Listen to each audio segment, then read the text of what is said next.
Tomorrow, the African Player of the Year will be announced. The shortlist is 3 very familiar names. Salah, of course, won it for the last 2 years. Riyad Mahrez and Mane. Before we get the view of the boys in the studio, Colin Udoh is with us. Of course, 3 players we know extremely well. You could make arguments for all 3, but out of them, which one is going to win, do you think, Colin?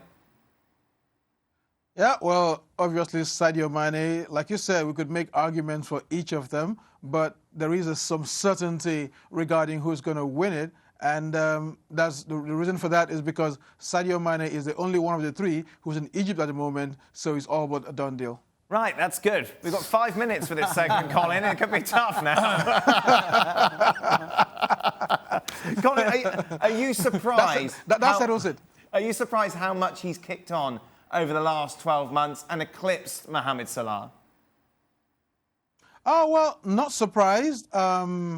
Just that,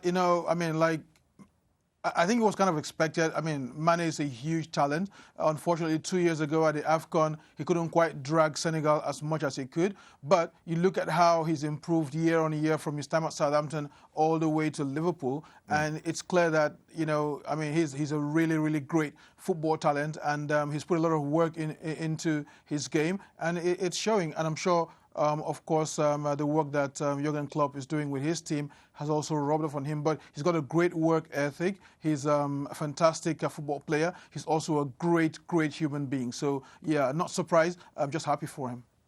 Riyad Mahrez does it in flashes. I know he can't. It's difficult to get game time regular, particularly at Man City. But he does it in flashes. Out of the 3, Sadio Mane is the most accomplished player at the moment. Yeah.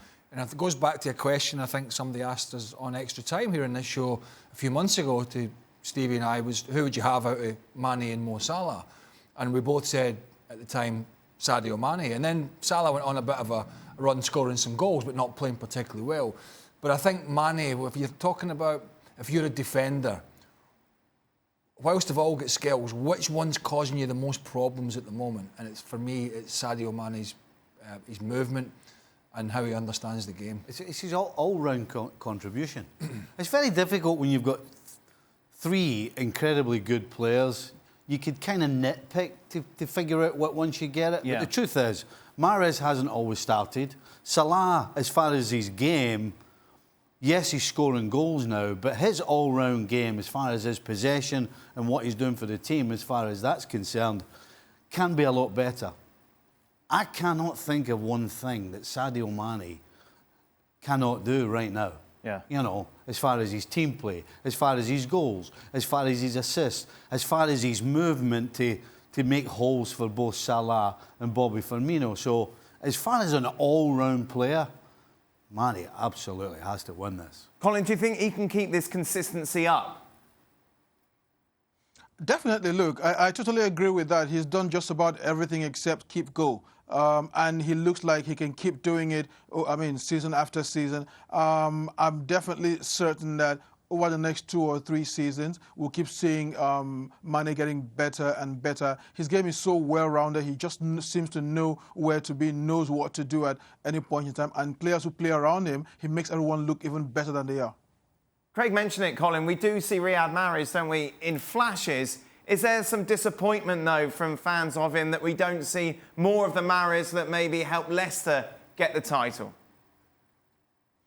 Yeah, I think so. I'm a little bit disappointed. I thought when he went to City, he would kick on from his time at Leicester, but he's blown hot and cold.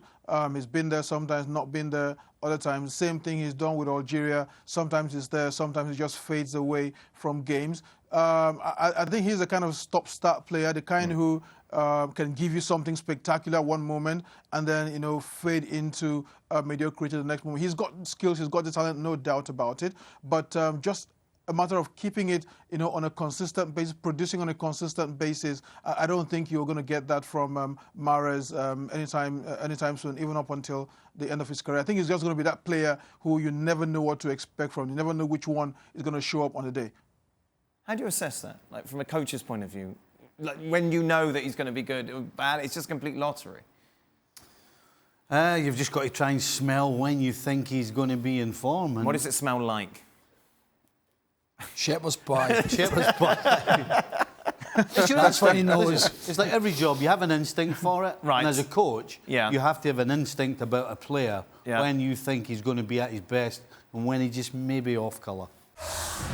Well, thank you very much for watching ESPN on YouTube. For more sports highlights and analysis, be sure to download the ESPN app. And for live streaming, premium content, and let's not forget as well, ESPN FC 7 days a week. Subscribe to ESPN Plus.